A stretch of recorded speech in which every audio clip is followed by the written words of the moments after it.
Today on CityCast Boise. Do you know what happened to the first person to discover gold in the Boise Basin? Or what structures were knocked down to make room for the Capitol building? Or which 19th century women did the most to develop Boise economically? Ida History founder Mark Iverson is joining me to test my knowledge of the weird and wacky stories that led to the Boise we know and love. It's Wednesday, August 28th. I'm Lindsay Van Allen, and this is what Boise's talking about. I'm really excited about this show because we're doing something a little different. We're doing a questionnaire game show. How well do I know Boise history? Right, and I wonder how well I know Boise history. I wanted to introduce you to the audience and have them get to know you a little bit. So what got you interested in Boise history? Well, so I started working for Boise Parks and Recreation after I got out of grad school at Boise State. I started working for all things, representing the cemeteries that are controlled by the Parks and Recreation. So Morris Hill, Pioneer Cemetery, and, they kind of steward the Fort Cemetery up Mountain Cove Road. And so I started finding all these stories, and I got really interested in local history. And then I became a member of the Arts and History Department. And I learned all sorts of other stuff. And you really have to kind of dig for it. So it's not like really, really accessible to people. No, I mean, it's out there. If you learn a system at the archives or how to use a digital archive for, like, say, the Statesman, obviously, you can find that stuff. But, it's just like learning any system or technology. You get good at it over, a series of years. And so that's what I've kind of perfected in the last decade. And you run several Boise history tours. What made you want to start doing that? For the Arts and History Department, I led tours. It was sort of the arts side and the history side, and we talk about what was there prior. And I'm always been interested in crazy things myself. And so when people wanted to know that, I was like, oh, there's something here. And then I quit and started a business, Ida History. Wow. And I do tours, and lo and behold, people pay for them continuously. So that was pretty cool, So that's what I've kind of continued to do. Yeah, and that's something that I thought was so interesting, is that Boise kind of has this presentation of being like, oh, just small town, like, just home style values. But like, there is a lot under the surface that it was just frankly unhinged that was going on in Boise back in the day.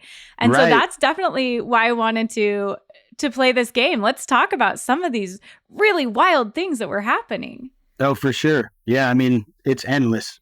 It's endless. I mean, and this was one of the safer cities, at least after the Wild West period.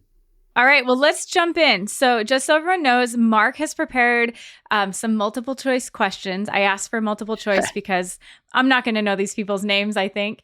And we're going to see how well I know Boise history. Maybe not the, who was this governor history, but more of this kind of unhinged or just really wild stories from Boise's history. Okay, so I was going to start early on before Boise was even here. There's some interesting tales. And so one of the first ones was, what group of Euro-Americans first came through the Boise Valley and when? You got A, Lewis and Clark in 1805, B, the Astorians in 1811, and C, Benjamin Bonneville in 1835. Oh, so part of me wants to say Lewis and Clark because that's kind of like the main answer for all through this area, but I'm nervous it was someone else. I'm going to go Lewis and Clark. I might regret it.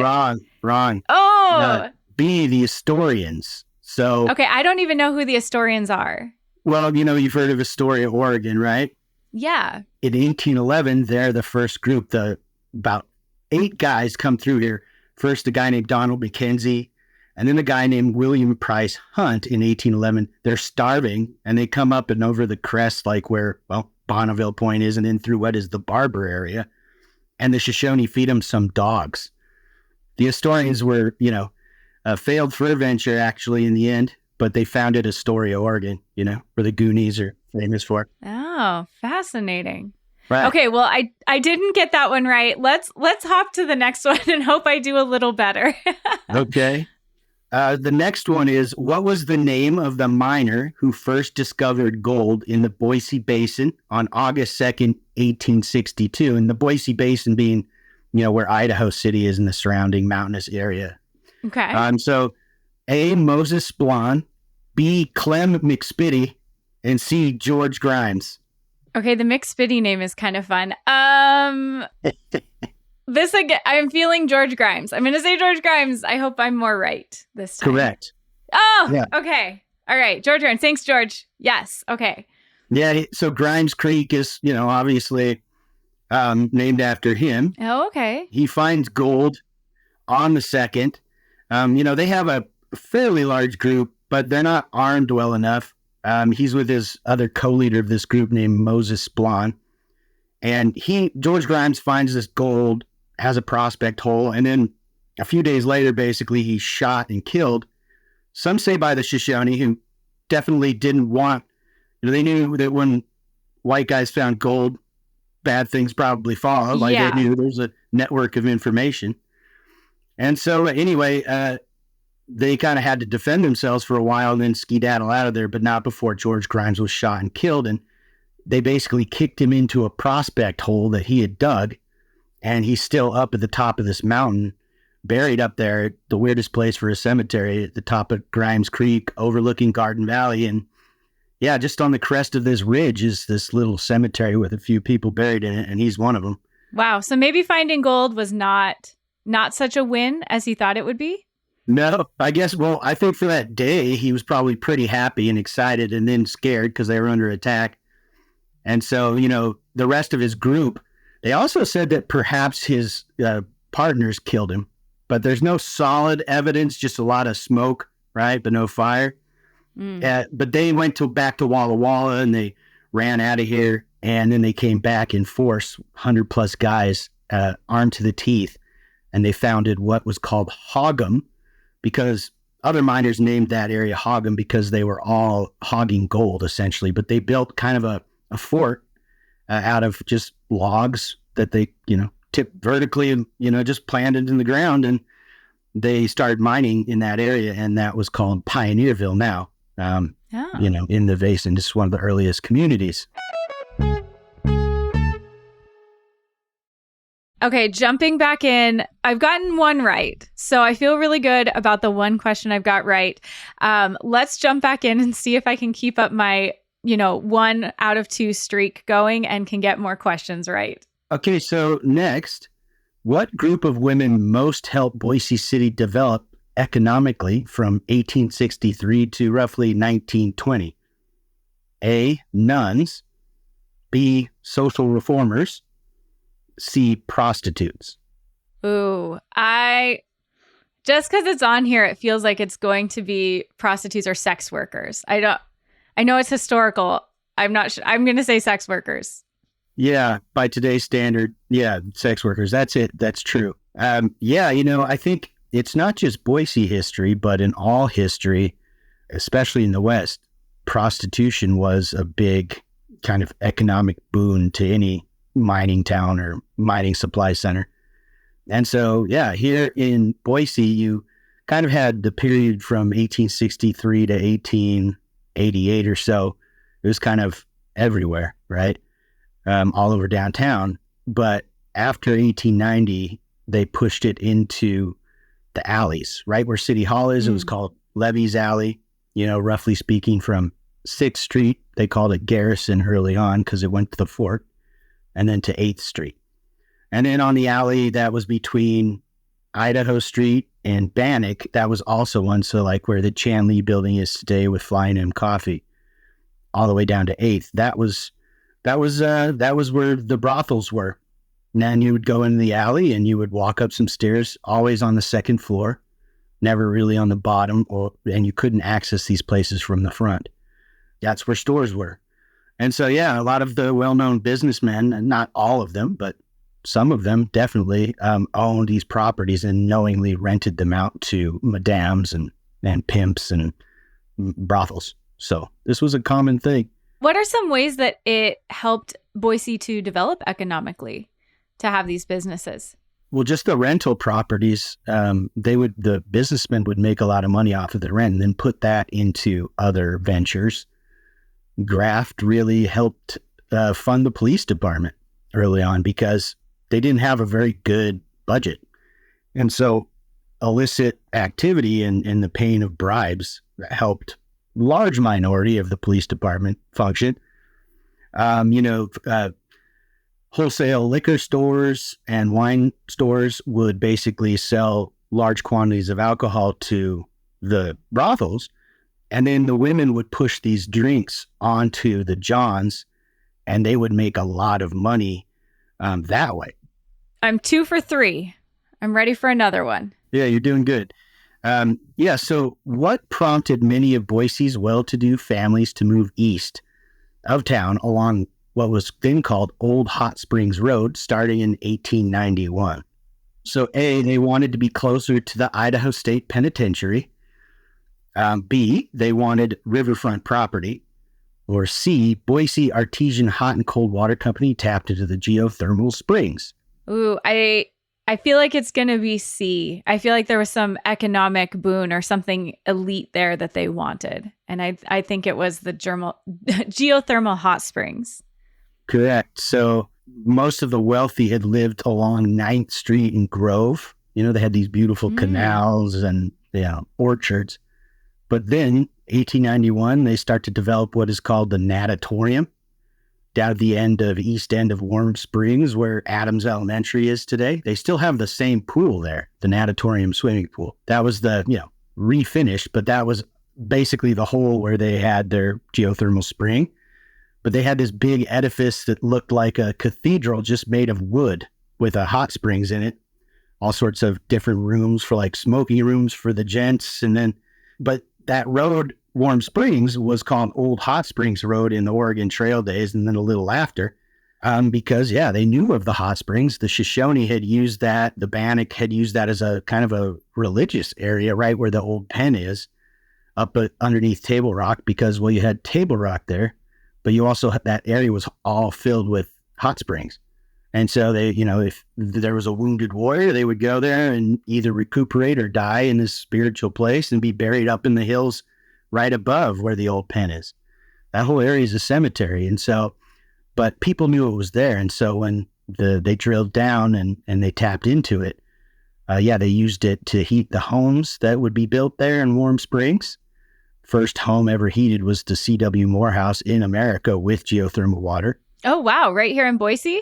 Yeah. It's a very cool, creepy looking mansion on Warm Springs.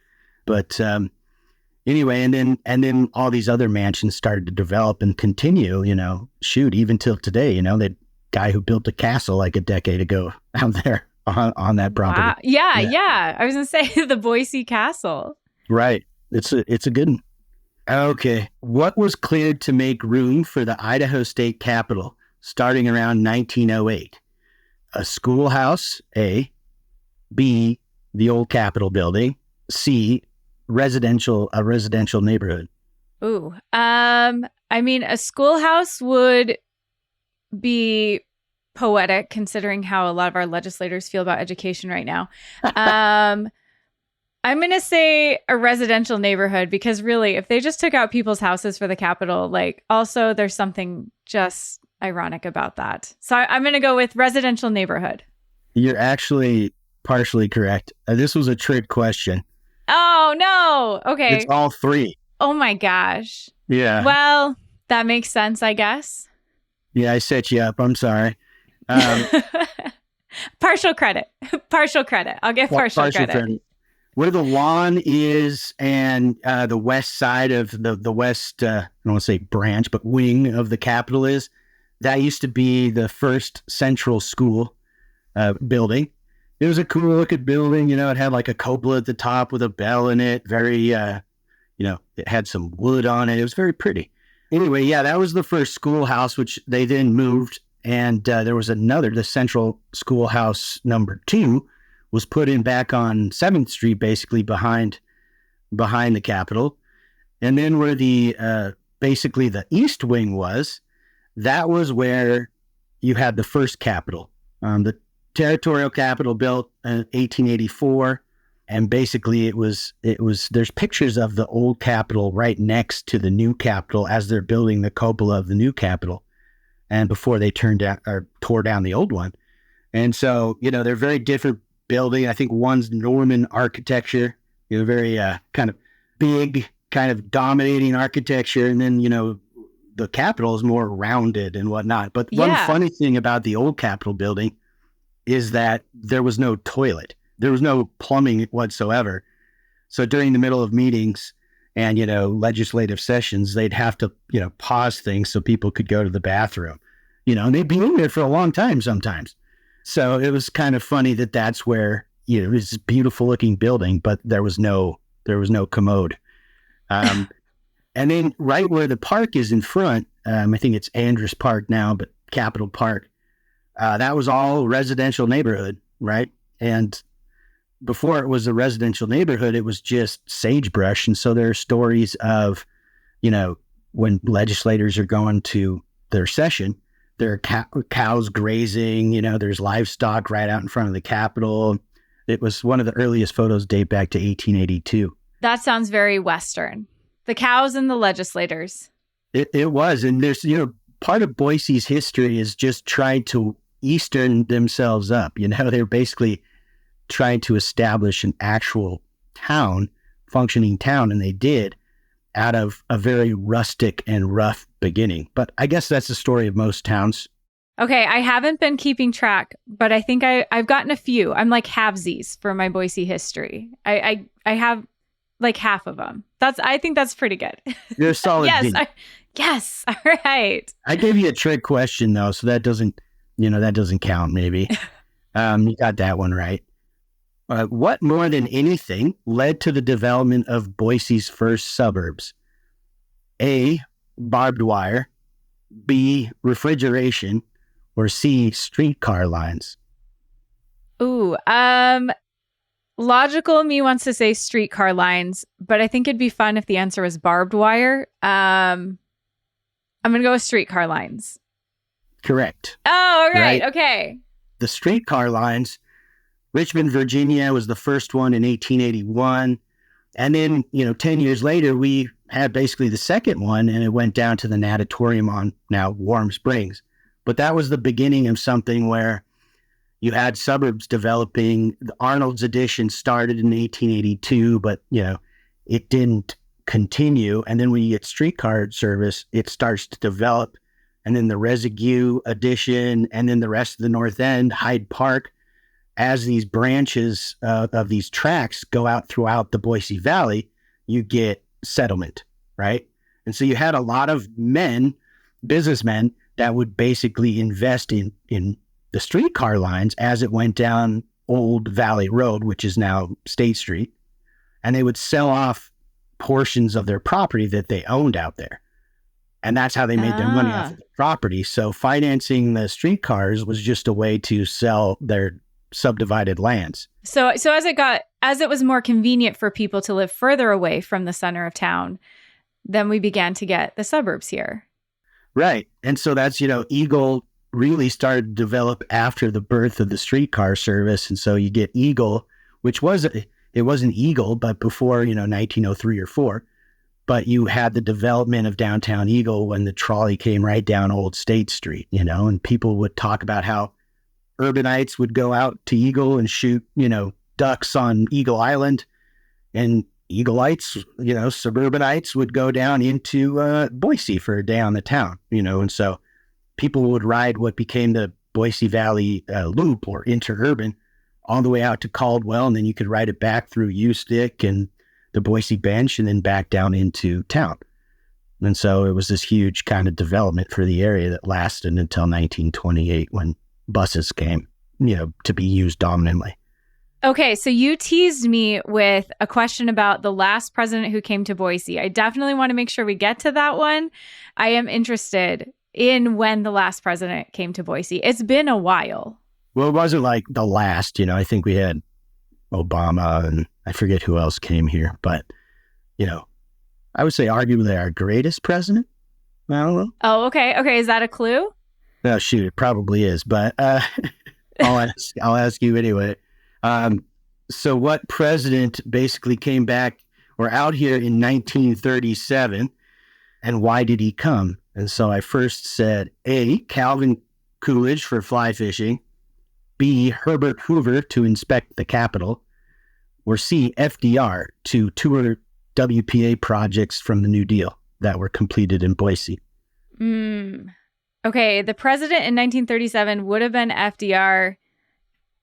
I think based on your political leanings, I'm going to go with FDR. Right, correct. Okay, all right. I got to finish strong getting the last question right. Yeah, you know your history. FDR was on his way out to the Olympic National Forest in Washington to see this huge lodge that was being built out there with WPA funds. But he wanted to see like North Junior High in the North End, right? He wanted to take a look at that. He went out in a car basically and toured for about an hour and a half. And he went by Roosevelt Elementary in the East End, but that was named after Teddy. And then he went throughout the North End and drove back, and he gave a speech at the intersection outside of the Capitol. So we're talking Bannock and Capitol is where he gave that speech. Thousands and thousands of people, some say upwards of 20,000 people came in to see the president speak. There's these pictures where they're all sitting there, you know, on buildings that are no longer there and watching the president. And, you know, he is basically saying Boise's one of his favorite towns. And so a lot of people believe that he just absolutely loved Boise. But then you look at all his other stump speeches, and he says that at every town that he goes to. So, like a politician. Right. A lot of politics, you know, a lot of politics and just that too. Well, thank you so much, Mark. This was really fun. I didn't get a final score, but I think I did like passing, low C. I think a low C for my Boise history. I think you got most of them right, but it was like, 7. And I don't even know how many we did, but yeah, at least got, I'd say a C, solid C. Perfect. I'll take it. C's get degrees.